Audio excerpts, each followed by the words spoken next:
Хора.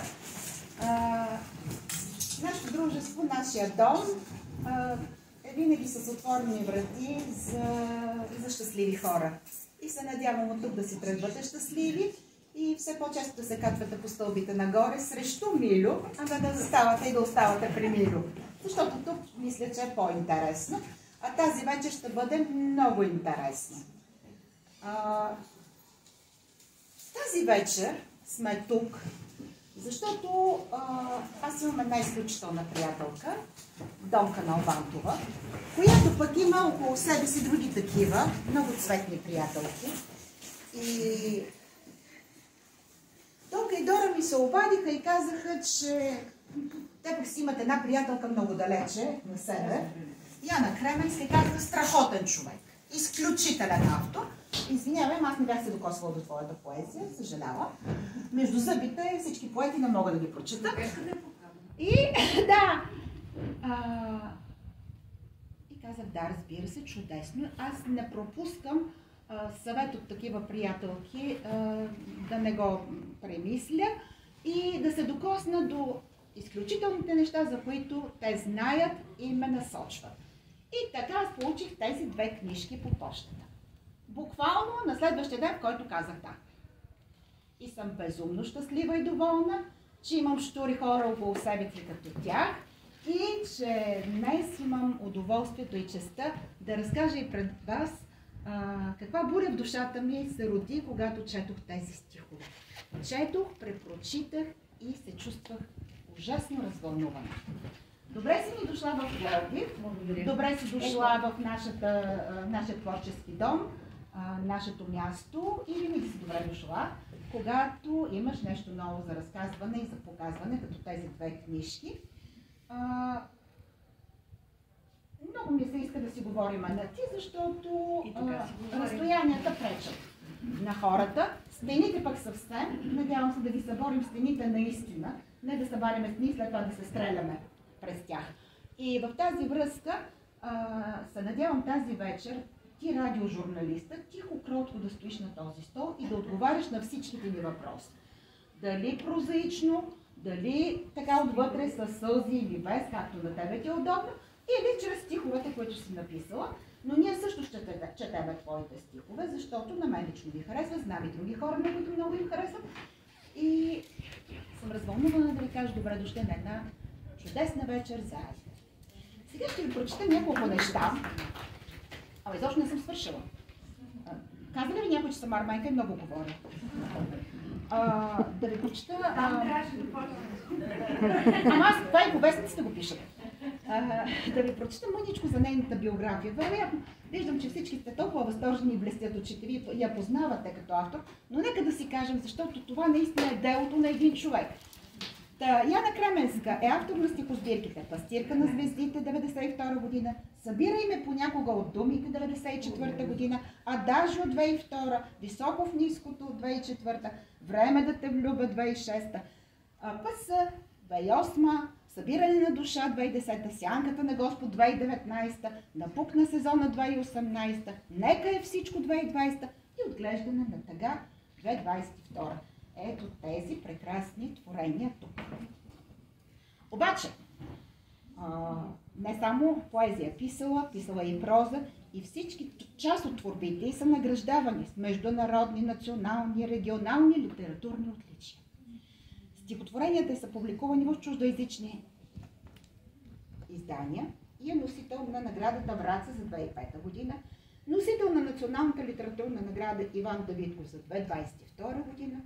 Песни по нейни текстове изпълняват, сигурно ги знаете, Маргарита Хранова, група Спринт Бар, Красмир, член на Дружеството на врачанските приятели и заместник главен редактор на литературно-художествена алманах Околчица. Впечатляваща биография. Сега вече аз да попитам. Обеща да отпадеш. Работата в медиите помага ли ти или ти пречи създаването на тези шедьоври? Първо искам да кажа добър вечер на всички. Разрешаваме. И благодаря за поканата, благодаря, че си отворихте сърцата за мен. Тук, Ани, на теб ти благодаря много, на Донка, на Мануела и на всички, имам приятелки, които някой съм виждала, някой не виждам за първ път. И виждам добри очи. Сега на въпроса, помага ли ми работата в медиите? Ами да, помага ми, защото аз освен в радио работя и в телевизия, а в телевизията правя авторско предаване. И това авторско предаване се казва Приказки от Делник. Сюжет, който позволява много. И пътувайки, защото много пътувам, срещам такива човеци, за които след това не мога да не разкажа. И понякога тези човеци се надничат някъде от книгите. Сега толкова много книги, награди, книгите ти се четат и се харесват. Аз поговорих с разни хора и те казаха само хубави неща. Сигурна съм, че всички бяха много искрени, много възторжени. Обаче някак си между 1994 година и 2002 година нещо има дупка в творческия процес. Да. Сега, ако не е неудобно, аз да попитам, защо се случи така? Сега, моето най-просто обяснение е, че за всички беше много шантаво време и се пренастройвахме за новото време, чакахме да завалим ети масло и някакси, че всичко ще бъде много прекрасно и слънчево, но ти защо не писа тогава? Защото човек има нужда и от мълчанието си, от време на време. И тогава, когато говорих си, те излязоха там едни книги, една след друга, както и сега, след което обаче аз чувствах по-добре да замълча. И така, мълчавайки се, по-добре да мисля, че повече няма да пише. Просто не ми се пише. Тогава обаче момента, в който пък избухнах и пак да почнем да пиша. Ето сега тези книги излязоха една след друга. Имам една новина. Ето сега, това е. Имаме може новина. би щях да забавя нещата малко с представянето на тези книги, така иначе заради COVID не успях да ги представя на много места. На много малко ги представих.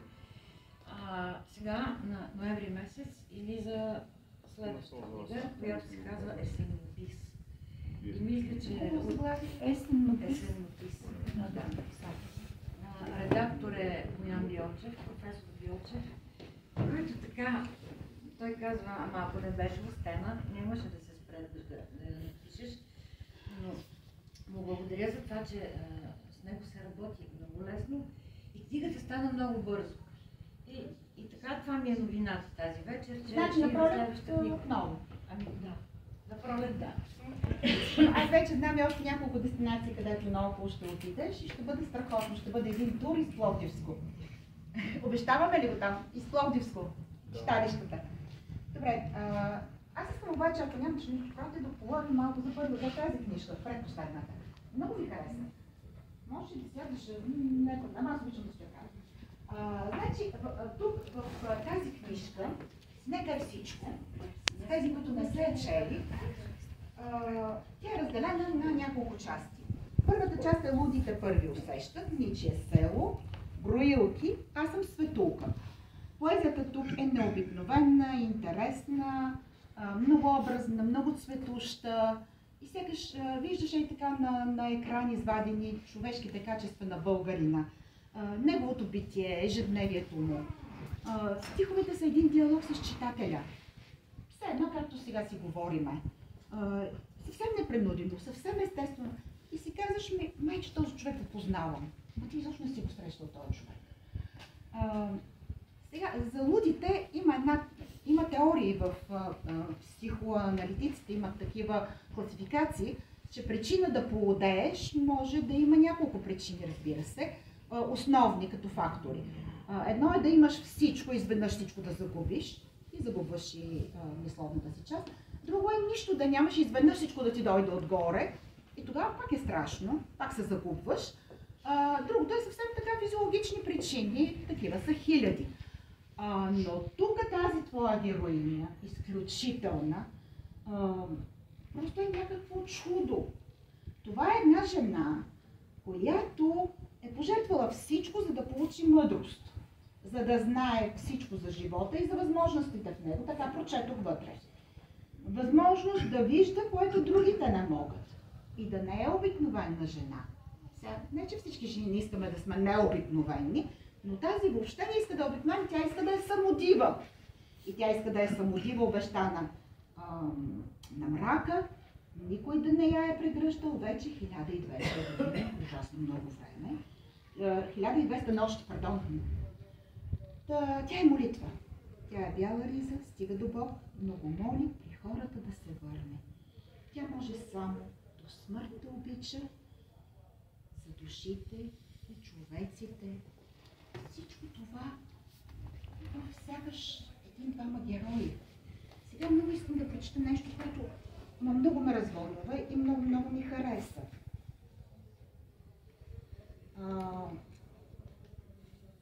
За самотивата няма да чета, но когато говорим за душите и за хората, задушница ми е нещото, което тотално ме обърна с хастара навън.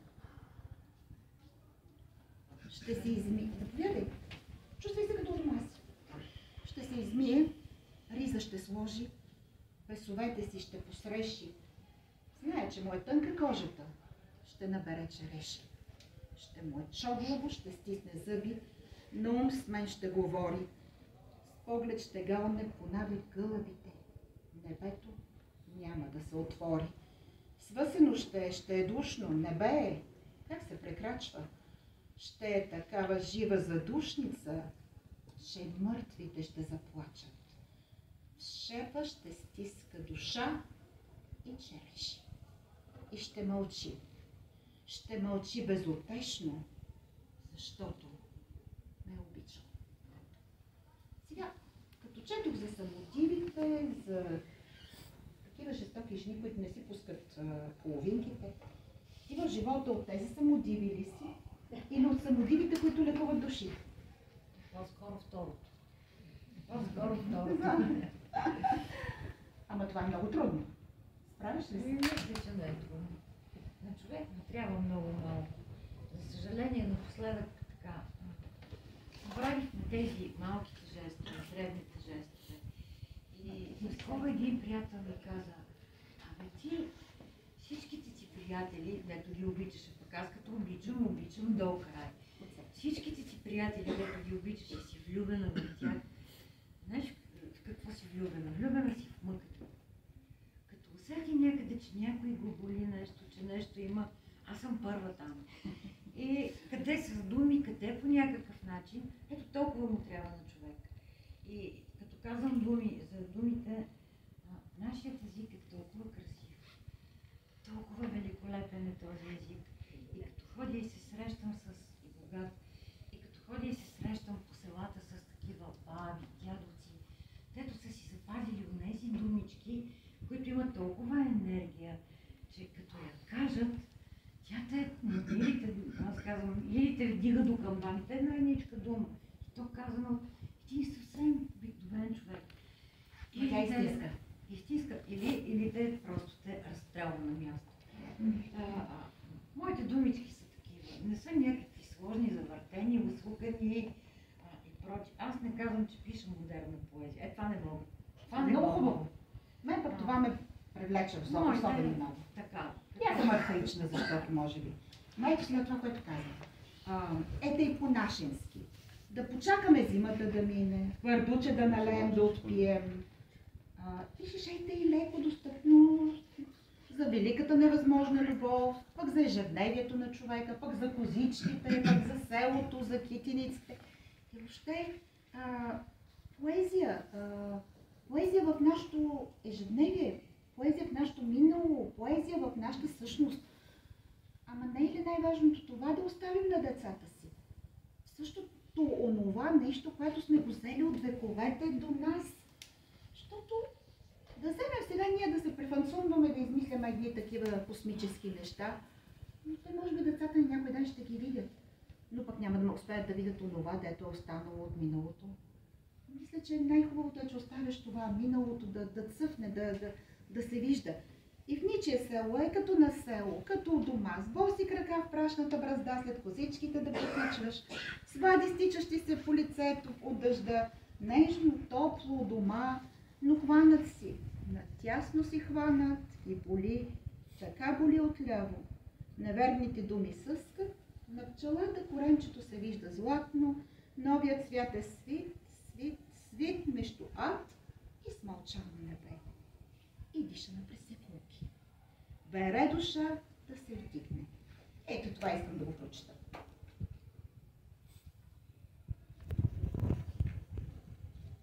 Ничие село. Бие камбаната, а селото пусто. Срутени къщи бъбуват, жегата само си вее в устата и на жена се преструва. Тънко примита, кръшно се свежда, може пък някой да гледа. Просва на припек стара надежда, че днес ще й дойдат на сгледа.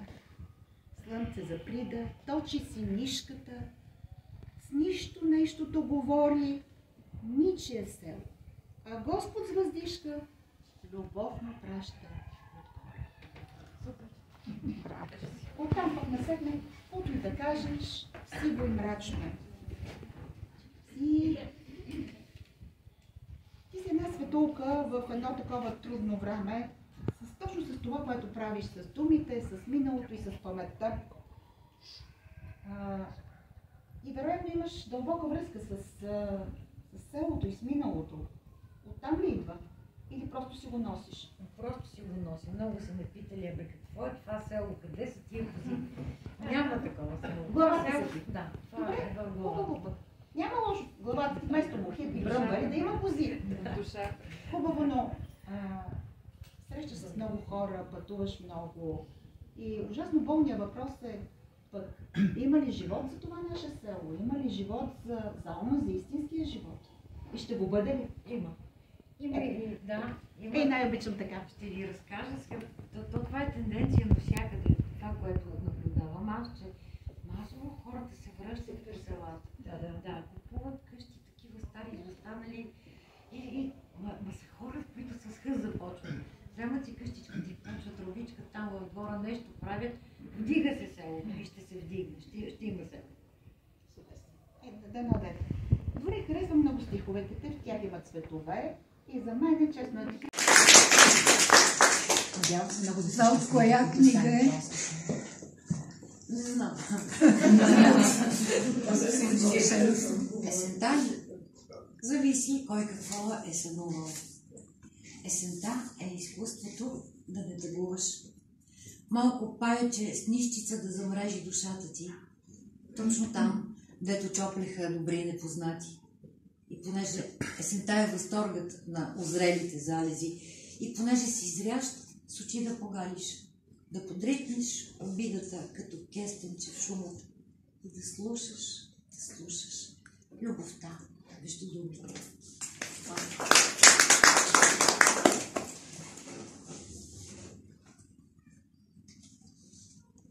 Тук живея наяве, но насън там се връщам. И измисляме приказки със селската къщица. Стягам покрива, капе и тикла по тикла пренареждам живота аз, градската пикла.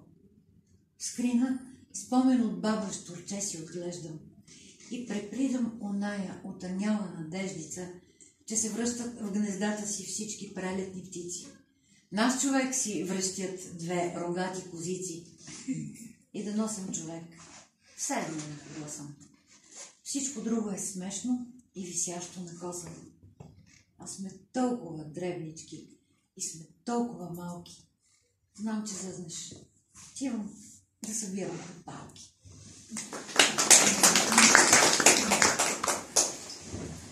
В тази приказка Божия сам си живее от коле козарят. Боже, дяволски тъжен човек. Затова с кози разговаря. Мъка в мен, че дои, а животът е дъхаво, топличко мляко. Той отдавна за себе си знае, че никой не чака. Всяка заран начупва на слънцето златната пита, а животът е шарен гмеж от любов и рога и копита. На треви, на роса и на билки несвясно земята ухае. И завърта опашка денят и към вятъра в крушата лае. Смях изсипва си нигер и пръсва в герана маниста. Затова и водата в него е птича, а жаждата бистра. Нито горе е толкова близко, ни тук на земята далече. Вчера селският луд с нажалени очи му го рече. А козелът поклащаше мъдро, брада и рога като лира.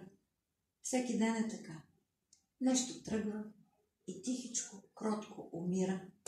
И защото козите са бели парици на Господ в любящата пазва, точно него нарочи за техен пастир и му даде любов да разказва.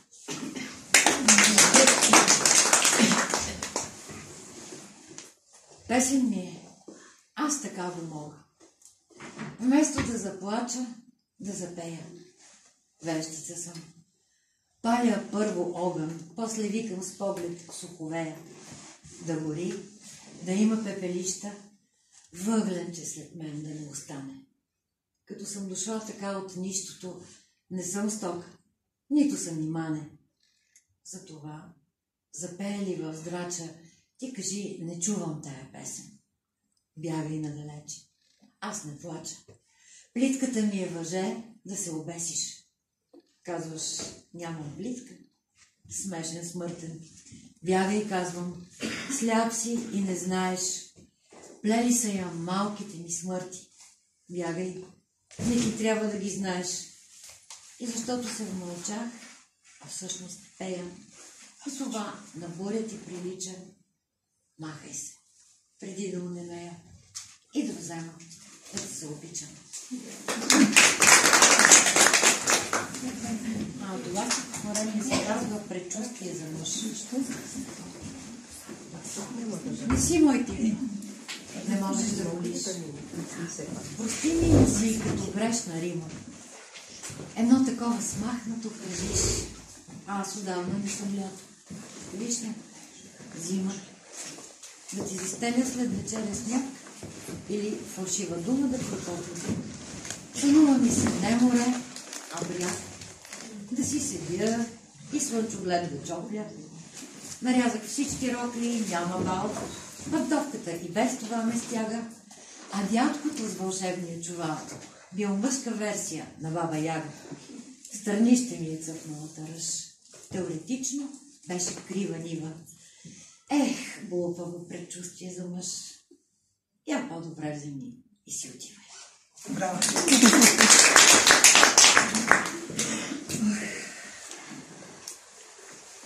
Село е, злато е, есен е, обич без резерви. Градската ти депресия да си лекува нервите. Малък си, жалък си, дребен, смешка на селската спирка. Само петел с огнен гребен може да те освирка. Майната му, амбиции, вътре си с двата крака. Бялото пиле на жицата гледам изпод кодякало. Беше ли? Ти ли си? Искаш ли? Този живот се скапа. Селският луд се киска с дупчица на чорапа. С цяла пробойна в сърцето и ти след него подхващаш. Песен безумие, клете, а за гърлото хваща.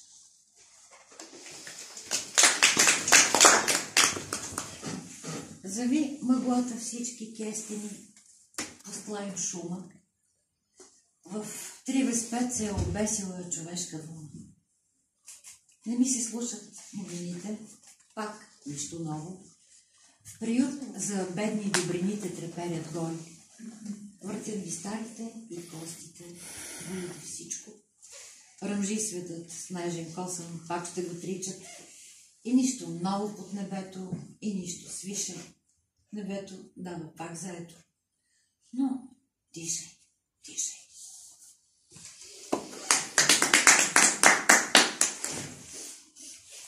Зарамя, притъмня и душите се свиха на ежен. По инстинкт добрината заключва. Обърка се климатът. Любовта е бездомник, а трябват 2 шепички нежност да изкара човешки поредната кучешка зима. Любовта е отсъствие. Някъде, много далече. Моите хора с хляба за помен от мене се раждат. Любовта е да чуваш мълчанието и всичко недоизречено. Някога ще си грабна турбичката и лично ще им го кажа.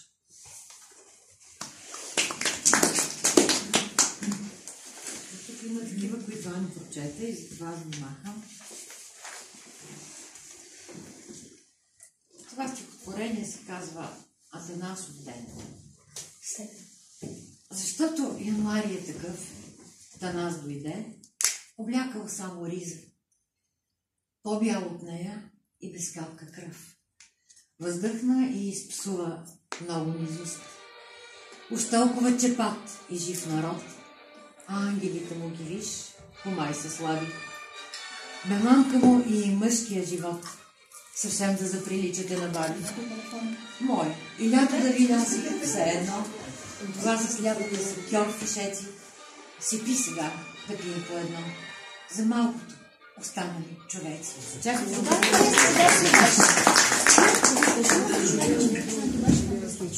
Получи се. Няма случайност. Да.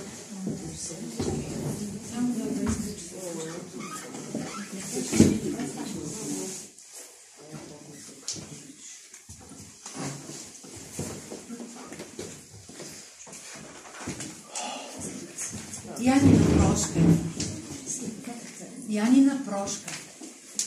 Не прощавам простете. Това го запомних от Йова. Кръв с кръв се заплаща и няма в сърцето си милост. Всяка прошка е блудство и после започват наново, като кучета ръфат до бяс. После пак изнасилват. Не прощавам простете. За милост се моли земята. По-голямо от всички и за всеки ще се отвори. За цената на прошката знаят онези оттатък. Затова нищо няма да кажа. А Йово ме гледа отгоре. Не прощавам, простете. Честно нека небето да съди. Нито прошка ще искам, нито думи за прошка ще сричам. Тази глутница не е за мен. Аз от коле сама се напъдих. И понеже съм Йовова кръв, мога само до смърт да обичам.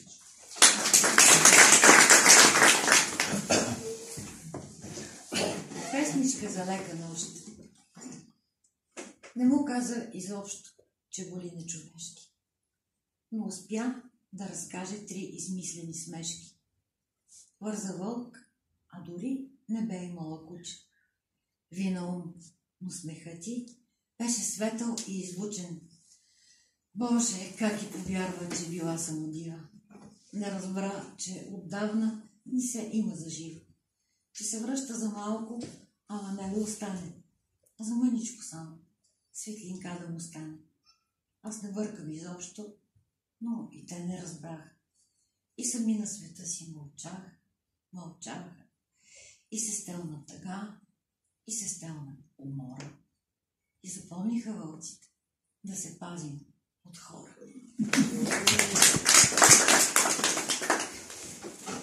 Почти свършва. Щом светът е наопаки, значи аз съм си в норма. С усмирителна риза, униформа, проформа.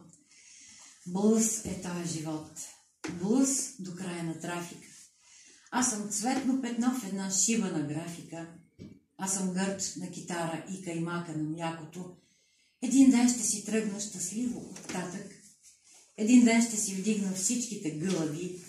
Фада дъжд ще вали и ще кажа, загъби съм. И ще кажа, момчета, тук е малко горещо, но съм ваша и имате честен дявол на среща, че ми писна от ангели, от светци и светици. Хвани тая китара, удари едни жици, има в джоба си щастие 2 нищожни ампули, но съм сбъркала дозите, бъркам фазите с нулите, бъркам враг с приятел и с врага сме си гъсти. От приятели помня само средните пръсти. Щом светът е наопаки, значи аз съм си в норма, но ми пречи да вдишвам кислород униформата.